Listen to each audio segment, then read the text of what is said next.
All right, friends, to get started, the first thing we're gonna do is write our name on the back and your class secret code and make it into a box. Then we're gonna flip it over, turn it the tall way, and definitely make sure you have your messy mat underneath.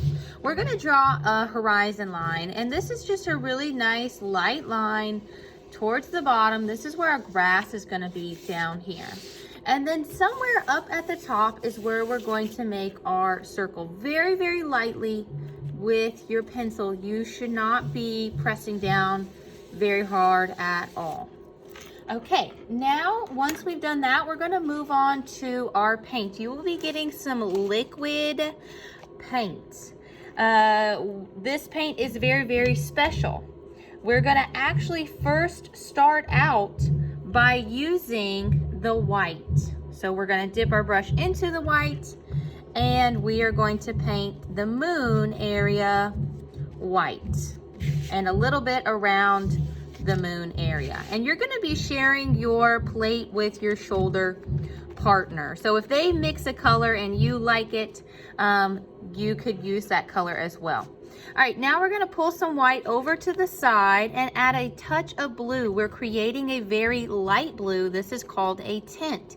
Anytime you mix white with a color, you get a tint. And we wanna create that gradient like you might see outside when the moon is shining or the moon is lit up. So then we're gonna make this a little bit darker. And how do we make it darker? Well, we add more of that base color. So we're gonna add more blue, mix it in, and as you can see, it is gradually becoming darker. And I like to kind of curve my brush around, and this is why it's really important to get the messy mat. You can blend back and forth in with this in this area. Make it a little darker this time. Adding more blue. You can see the more blue that you add, the darker it gets. And then I'm just gonna go straight blue. So this is no white at all, just straight blue. And I don't wanna go too much over my horizon line, that line we made for our grass.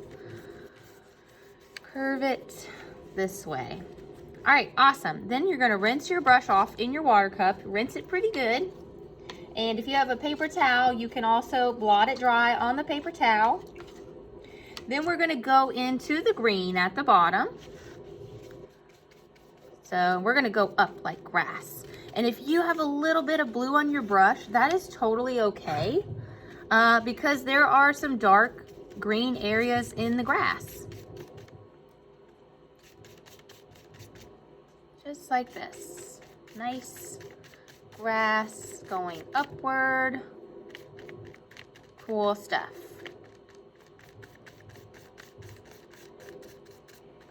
Okay, maybe you want to add a little white to it. Maybe have different colors. All right, once you're done completely doing the grass at the bottom with the brush part, you're gonna flip the brush over and you're gonna scratch the surface with this end of the brush to create the texture that we might see in the grass. So we're just scratching the surface of that paint. And you can see now that this is starting to look a little bit like grass. Now, obviously you're probably gonna have some paint on your fingers. You're gonna have paint on the brush. So when you get done, make sure you put it back in the water cup. You take your artwork and your messy mat to the drying rack, and you will most likely have to wash your hands